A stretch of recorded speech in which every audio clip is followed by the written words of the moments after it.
Now, Lee, you were just giving me the weather report there in South Yes, Dakota. A balmy 5 degrees Fahrenheit. That is chilly. How are you tonight, Lee? I'm good. But as I pointed out to you, Jason, this Sunday, the temperature is scheduled to be negative 31 degrees before wind chill. After wind chill, it's going to feel like negative 51 degrees. So that It's would be amazing 80 that, degrees below zero, below freezing, wow. below I just freezing. can't believe that, like, vehicles and gasoline and water and I mean, what happens? Like, you got to just stay inside. Yeah, that's what I'm going to do. That's my plan. Yeah. Wow. So Now, Lee, a lot of people were quite fascinated last week by the show that we did. We were talking about Benghazi, and you raised a lot of yeah. really good points, things that I hadn't known about before. Jimmy and Joanne Moriarty, who appear every Monday night on Unseen Libya, they lived in Libya for 4 years and have befriended many of the tribal leaders. They knew about the Benghazi attack from some firsthand information that was shared with them by people who lived in the neighborhood and were there when it occurred.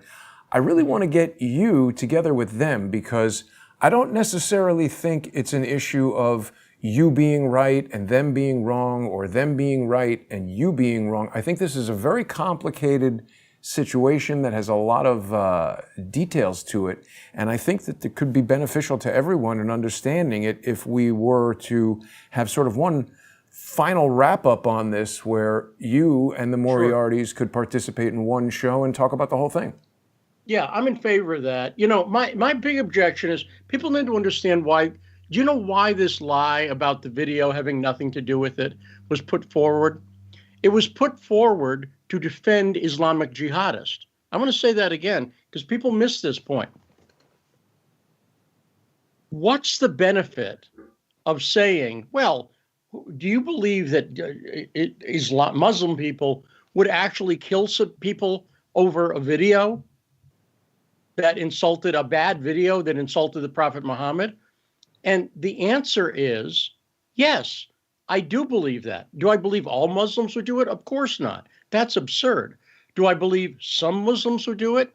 Absolutely. Do I believe it would be, for instance, so you got to remember, Benghazi happened. This was one of the biggest scams on the right I have ever seen. And everybody on the right goes along and says it like, well, the video had nothing to do with it.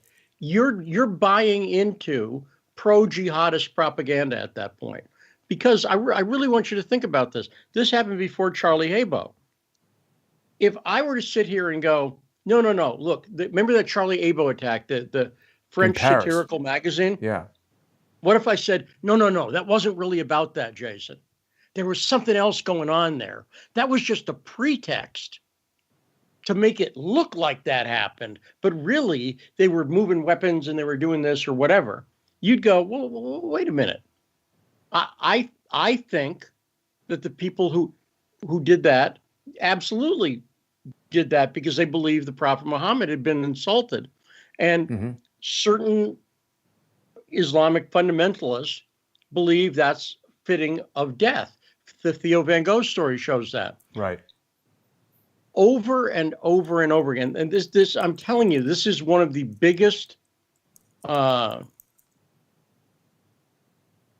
tricks that was ever played on the right. It's one of the biggest tricks. They got everybody. It's almost like the Cernovich Epstein thing I talked about. They got people on the right to repeat pro-jihadist talking points that Muslims would not kill people over a video, where if you look at it, there were about 30 different protests.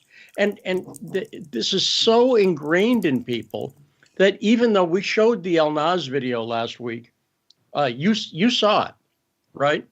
Any question in your mind that is Egyptian TV show was talking about that video a couple days beforehand, right? No question. Not. So why do it?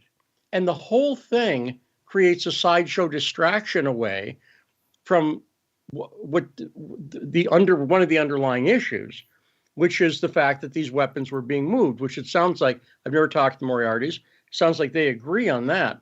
But Yeah. people fall for this every single time. They are literally repeating pro-jihadist talking points, pro-jihadist denialist talking points that no, Muslims would never. Think about it. It's a masterful. It's one of the most. It's a social engineering scheme. Exactly right. Yes. Yes. And you could And there's see a lot of that see, going on, Lee. QAnon. what had actually happened was, okay, if you look at it, if you look at the timing, and I did a short film that went over this, and I'm still looking for it because I'm still, I'm recovering. I'm feeling much better, but I'm recovering from being pretty sick the past few weeks. And COVID? no, I don't think so. I had a stomach flu, but I didn't check. Did you get The point is, an anal swab to check? I'm better. No, I did. It's like 5 degrees out. No, I'll just stay here. Well, Thanks. But you know how you can tell the difference between the nasal swab and the anal swab, right? It's the smell. I hope people know how. Yeah. Sorry. I haven't done. I just haven't left. That's But I got a doctor's appointment in a week or so. So, but this you got to remember what had happened. Obama's running for re-election, okay? And he had said just before Benghazi at the DNC, when he did his acceptance speech to run for his second term, he'd said, Al-Qaeda's been defeated. He said, Al-Qaeda's on the run. He said it in his speech. Everyone applauded. And they had taken this soft on Islamic fundamentalism tack, and they didn't want, on the anniversary of September 11th, an attack that proves that the moderate Muslims weren't really that moderate, that they would kill people, that they would riot. They rioted about that video, about the Innocence of Muslims video, in 30 different cities around the world. Go look it up. You'll find it. It was a huge uproar. That video caused a huge uproar. And it should be the easiest story in the world. It shows that certain types of Muslims, and what I mean by that is Wahhabist, they're all Salafi Wahhabist Muslims, which are promoted by Saudi Arabia, do get very upset when the Prophet Muhammad's insulted. Now, the Abo attack a couple of years later proved that, period. But at the time, to get Obama elected, they did not want to have to admit that Al-Qaeda was not on the run, that Al-Qaeda was still active in places like Libya. And so it's created this gigantic smokescreen. And once people find themselves repeating that lie, that nobody, and they double down on it. No one's seen the video. There was no, it had no views on YouTube. It's all inaccurate. Once they're able to get people to repeat it, then they repeat it. And the biggest psychological operation is they got Republicans to repeat it. And again, it just kind of shows the power of propaganda, I think. Yeah. Well, social engineering, I mean, that's just it. It's everywhere. It's pervasive. It's very difficult for people to identify and unravel. So I appreciate you addressing it there. And hopefully we can have a conversation with the Moriartys and get a better understanding of what it is that, each of us know or possibly don't know. But tonight we're going to be talking about something differently. And, you've been speaking about a lot of these stories for a long time. And the mainstream corporate-owned news doesn't like to talk about Bill Browder. Even some of our favorite journalists, John Solomon, a lot of people like these contributors to Fox News, they never mention the guy. What is the story that corporate-owned news has buried for so long, Lee? Well, I believe I sent you the email, correct? I did send you a few weeks ago Did I send you the Solomon story he buried? I don't know if you emailed it to me, you read it to me, or a portion of it. Do Okay. you want me to show it to people? What's that? Do you want me to show it? Yeah, hang on. It's the first word and it's confidential. If I send it to you, that's the first word. Well, you send it to me now. We'll talk about it. And then what we'll do is I'll prepare it so that we can show it on screen during the sponsor exclusive segment on patreon.com/Stranahan or Patreon or subscribestar.com/crowdsource the truth. We're going to be getting started with that in just under 20 minutes. So I've been keeping this hidden for a few weeks, but I've been hinting at it. Yes. What I'm going to send you, Jason, is, and I've shown this, and there's no problem with you showing this. What I'm going to send you is a story that was sent to me a few weeks ago that was written by John Solomon back in September, but John Solomon never published it. Now, I'm going to explain, I have never trusted John Solomon when it comes to this reporting.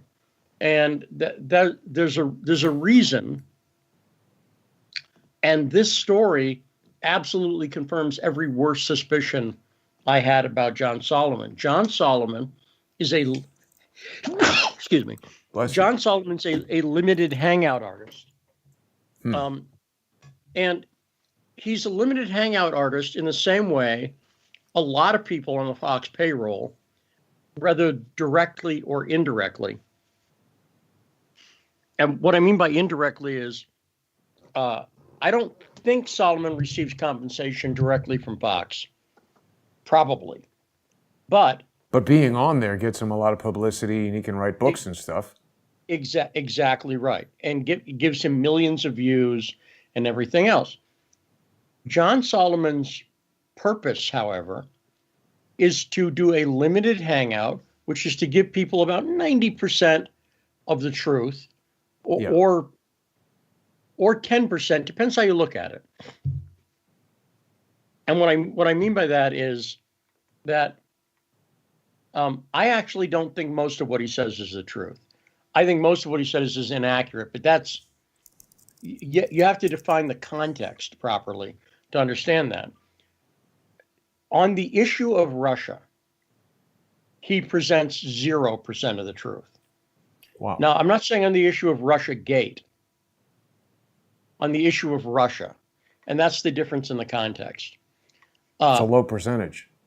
You can present a lot of information correctly on RussiaGate that has nothing to do, like an example, you can talk about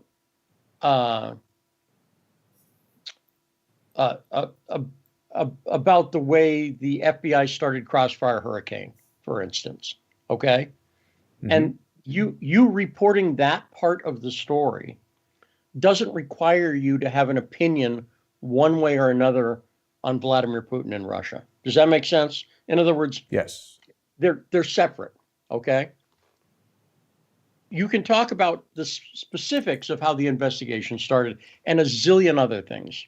Okay. You can talk about, for instance, on the Hunter Biden Burisma story, you can talk about the sex videos, to use a simple example, on Hunter Biden, and that has nothing to do at all with your opinion on Putin. Does that make sense? Yeah, separate matters.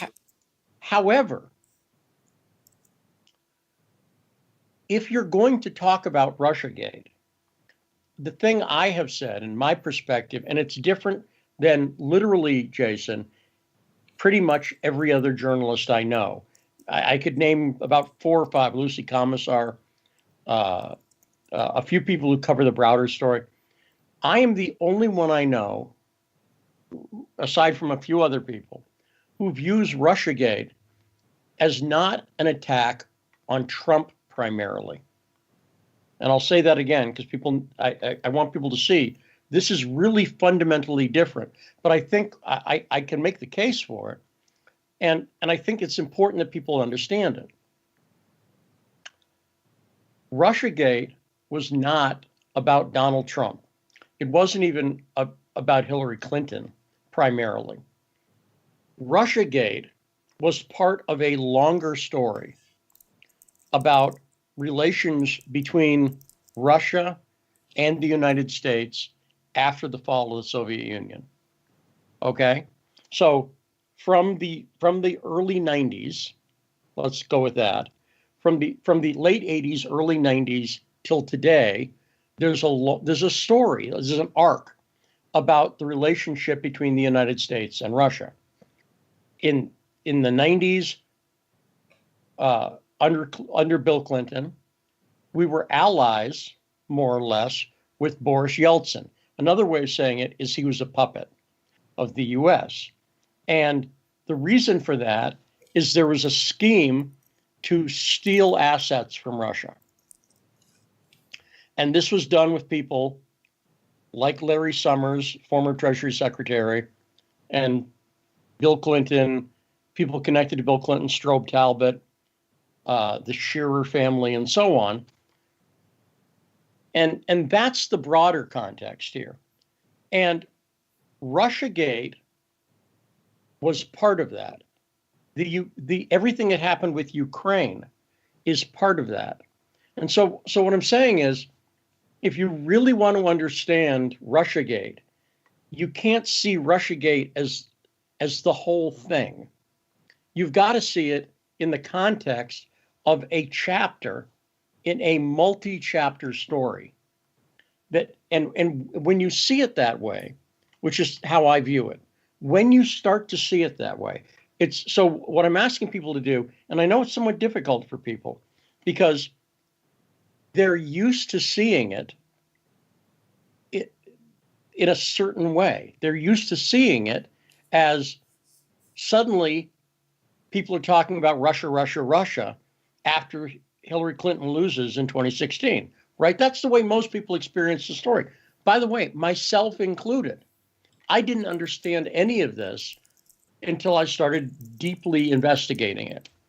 But if you're able to shift your perspective for a second and not even accept what I'm saying, but to try to follow it, to try to go, okay, wait a second. You're saying there's something bigger going on here. Once you do that, you'll suddenly see that a lot of things in RussiaGate that don't seem to make any sense on a micro level, on a macro level, make sense. And the story I'm about to tell you tonight about the John Solomon story doesn't make sense on a micro level. And here's why. John Solomon seems pro-Trump, right? He's a pro-Trump journalist. He's certainly not anti-Trump, okay? Yeah. So if this is just about Donald Trump, it doesn't make any sense. The reason I've said a guy like Dan Bongino is an absolute liar on this story. People go, that doesn't make any sense. Dan Bongino is pro-Trump. Yes, he is. But what they share is that they both go along with the U.S. narrative on Russia. And the reason they go along with it is everybody goes along with it. Now, that narrative is very obviously not true. When you start to actually question it, you'll go, and I'll just give one simple example because I was just talking about it on Twitter. Let me just chip away at one little part of this. And just from a common sense standpoint, you don't need to know much about foreign policy, okay? We are told that one of the reasons Russia and Putin are bad is because they annexed Crimea in 2014, correct? Well, according to the story. That's everybody thinks that, right? So let me ask you something. Think about this. Have you or anybody heard about massive protest in Crimea where they are like, help free us from Russia? No. Have you heard? No, but I'm really serious here. Think about it for a second. But I don't know that I would necessarily know if something was going on in Crimea. Well, you would, because the media would have reported that there was a big protest. People were calling for reunification with Ukraine, and Russia put it down. They, machine gun people in the street. So they beat them with sticks or something. You would hear about it. You've never heard about that. In fact, what I tell people to look up is if you go to YouTube and you just type in Crimea after Maidan or Crimea after annexation, you'll find multiple stories from sources that don't like Russia, like the BBC, for instance. And they went to Crimea. And the Crimean people are very happy to be back with Russia, right? That doesn't make any sense. If you think about it, from our perspective, we're saying this thing that Russia did, they invaded Crimea and they took it over and are now basically holding these people hostage. It's not at all true. And it doesn't even hold up to a little bit of a sniff test. The people are happy because they actually had a referendum about it. And the people wanted to go with it. And if you actually look into it, you'll find that Crimea was not part of Ukraine until Nikita Khrushchev gave it to Ukraine because he was Ukrainian. And then you'll go, well, wait a second. We're told this is one of the big bad things that Putin did. But I'm not seeing any evidence that the people in Crimea themselves, in other words, they're not being held against their will. They're not being, but like you said, Jason, you're not necessarily sure you'd hear news about it. And even right now, most people don't know the history of crime. And again, it's not that I was born smarter than anybody on this. I didn't know anything about Crimea 4 years ago. I only started investigating it because I could see in RussiaGate that Ukraine kept coming up over and over. And as I investigated it for myself, I was able to pull back lie after lie about everything. Crimea, Litvinenko, the Skripal poisoning. And that's what helped me to figure it out. But it's extremely difficult because there is complete unanimity on it. Everybody goes along with these lies about Putin and Russia. Everybody on the left, everybody on the right, every Republican, every Democrat, they all go along with it. Why? That's another good question. And the answer is because Democrats and Republicans were partaking in the spoils of demonizing Putin to try to steal. Don't forget, Russia is the most energy-rich country in the world. Okay? It doesn't have the single biggest oil reserves, although it's up there. Natural gas, it has a lot. It's got, but it's got a lot of oil. It's got a lot of oil, and plus natural gas, and just in terms of the land mass that Russia covers, it's a significant portion of the world, and the theft that was going on, they were literally trying to sell these energy assets so that they were controllable. But like I think you and I have talked about before, the other part of this is if you can stop Russia from being independent in the energy market, you can help control the pricing worldwide. You see what I'm saying? Right, because they were a foil against OPEC Plus and all that.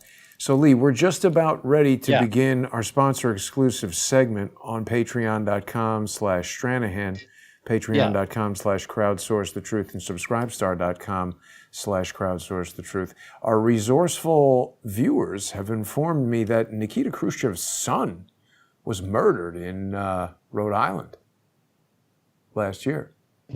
Oh, that's interesting. So, quite weird. Yeah. Well, anyway, so we'll carry on with this conversation in just a moment. I'm also being alerted that there's apparently a new bridge in Crimea that is of some interest. So we'll take a look at that and more in just 5 minutes when we continue with the sponsor exclusive segment. We'll see everybody there. Thanks for watching.